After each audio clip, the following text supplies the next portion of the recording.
The conference room blinds were half closed, casting long, thin shadows across the polished oak table. I sat at the far end, feeling like a specimen under a microscope. On one side of the room sat the HR director, a woman named Mrs. Gable who kept clicking her pen.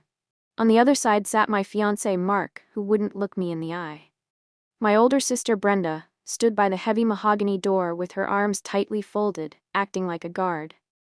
"We're concerned, Christy," my manager said, his voice dripping with a fake kind of sweetness.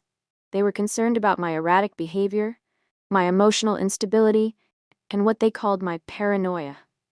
It was a coordinated attack, a literal intervention staged in the workplace. They handed me a formal referral for a mandatory psychological evaluation, claiming I wasn't fit to perform my duties. Mark finally reached over and squeezed my hand, his grip tight, as if he thought I might shatter into pieces right there. I didn't flinch. I didn't cry.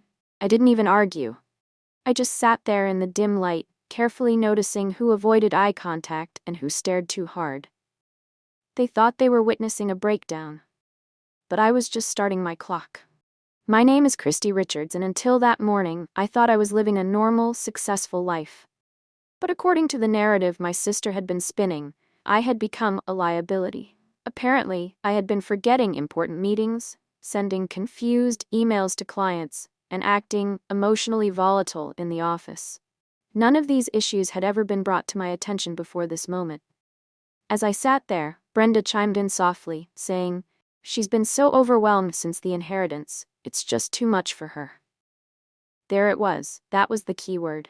Our grandmother's estate had recently been settled, and she had left me the majority voting shares in our family's real estate development company.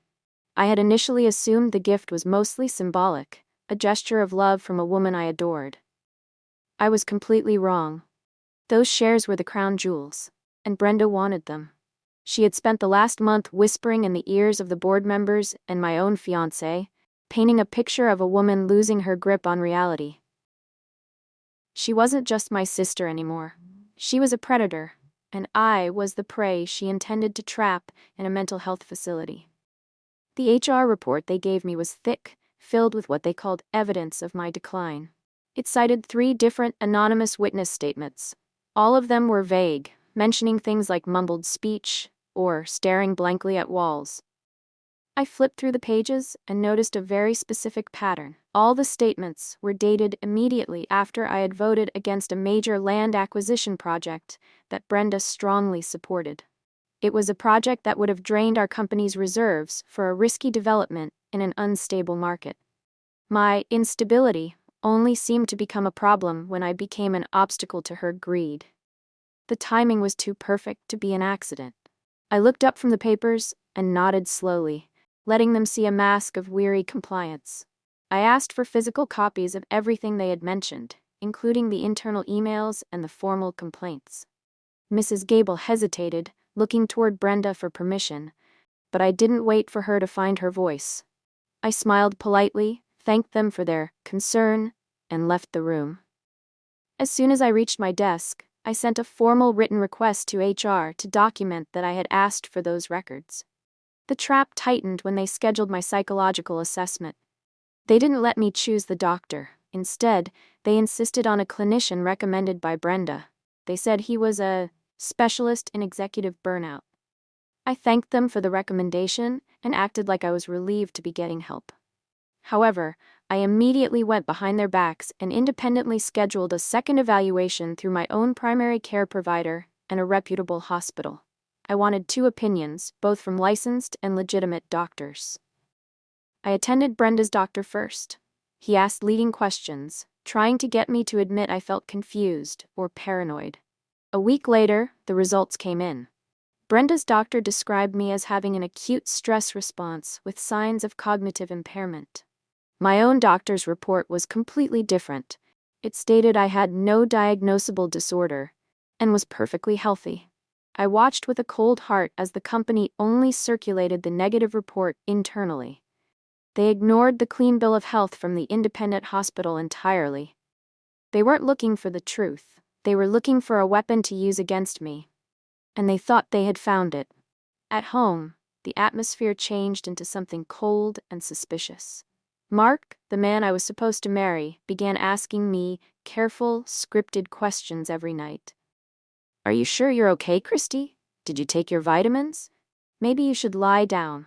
He even showed me text messages on his phone from Brenda. She was constantly sending him concerned notes about my mental clarity and suggesting I shouldn't be left alone. It stung more than I wanted to admit. It wasn't because I doubted my own mind. I knew I was fine. It was because I saw how quietly and effectively my own sister had been building a case to ruin my life. She was using my fiancé as a tool to monitor me in my own home. Every time I dropped a spoon or forgot where I put my keys, I could see Mark making a mental note of it to report back to her. I realized then that I was living in a house full of spies. I didn't confront him, and I didn't yell at Brenda. Instead, I stayed up late every night when they thought I was sleeping, backing up every single email and text message to a secure, private cloud drive. I spent hours in the company library, buried in the fine print of our corporate bylaws.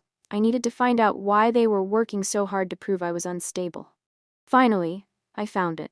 The financial clause that was the key to everything. The bylaws stated that if a majority shareholder was deemed mentally incompetent by a board-approved evaluation, their temporary voting control would be transferred immediately to the executive board. Brenda chaired that board. Suddenly, the whole intervention made perfect sense. This was never about my health or my well-being. It was about leverage.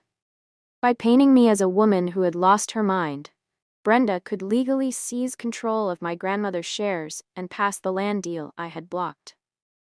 She was trying to perform a corporate coup under the guise of family love. It was a brilliant, heartless plan. Knowing this changed everything for me. I wasn't just a victim anymore. I was a player in a game of chess I hadn't realized I was playing. I closed the law books and felt a strange sense of peace. The battle lines were drawn, and for the first time, I knew exactly where they were. I decided to create a false security zone. If Brenda wanted a sister who was folding, I would give her exactly what she wanted to see. In meetings, I started acting tired and sluggish. I would pause for a long time before answering even simple questions, pretending to struggle for words. When Brenda interrupted me or talked over me during board discussions, I didn't protest. I just lowered my eyes and let it happen. She grew bolder every day, her arrogance swelling as she thought her plan was working. She began to openly question my capacity to handle complex negotiations, right in front of the other board members. I saw the other members nodding sympathetically, looking at me with pity, as if I were a broken toy. They all thought I was losing the fight. In reality, I was documenting every single instance of her overstepping her bounds.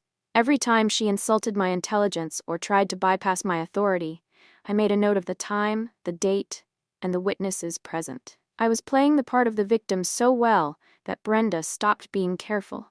She thought the finish line was in sight. The escalation happened faster than I expected. A formal motion was introduced during a closed-door board meeting, the temporary suspension of my voting privileges pending further psychological evaluation. This was the moment I expected Mark to stand up for me. Instead, when the vote came around, he didn't defend me. He abstained. That was the most painful twist of all. I later found out through a shared calendar alert he forgot to hide that he had been privately meeting with Brenda for weeks behind my back. They were working together. That night, I went home and cried. I didn't cry because I was confused or because I felt like I was losing my mind. I cried from the sheer clarity of the situation. The betrayal was absolute. My sister and my fiancé were willing to destroy my reputation and my future, just for a piece of property and a bit more power. My tears weren't a sign of weakness. They were a release of the last bit of hope I had for them. When I dried my eyes, I felt like I was made of steel. I was done being Christy the victim. I was now Christy the collector of proof. A few days later, I received a surprise phone call from a junior accountant in the firm named Leo. He sounded nervous, his voice shaking over the line. He told me he had been instructed by Brenda to prepare contingency financial projections that assumed a leadership transition. He thought it was incredibly odd because no such transition had been announced or voted on yet. Leo was a good man who valued honesty, and he felt like something was wrong. He took a huge risk and forwarded me internal memos that Brenda had sent to the finance department. These memos proved they were planning my removal weeks before my second evaluation results were even finalized. It was premeditated. They had decided I was unstable before the doctors even saw me. I thanked Leo for his bravery and told him to keep his head down. Then I called the best external corporate governance attorney in the city. I didn't want a divorce lawyer or a family mediator. I wanted someone who knew how to dismantle a corrupt board of directors. I handed over the memos Leo had sent me and watched as my lawyer's eyes lit up. We finally had the smoking gun. The annual shareholder meeting was approaching, and I knew that would be the bait event. This wasn't just a small office gathering. The press would be there, along with major investors and our community partners. Brenda planned to introduce the motion to suspend me publicly.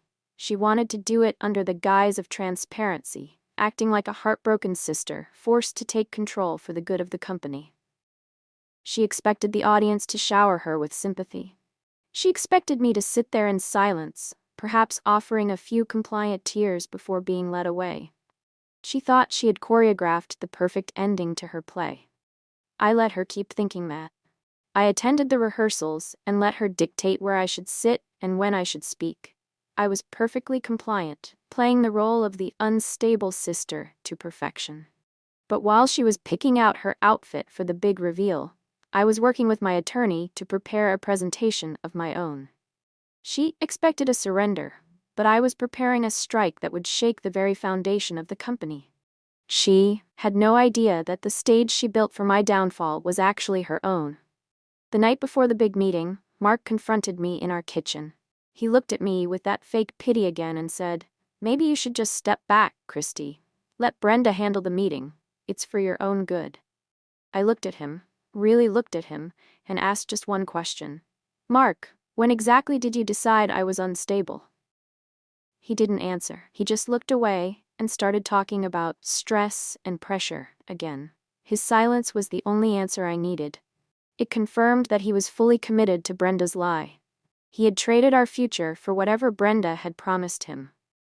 I didn't argue with him. I didn't tell him I knew about their secret meetings. I just nodded and went to bed early. The next morning, I arrived at the meeting hall an hour before anyone else. I wasn't alone.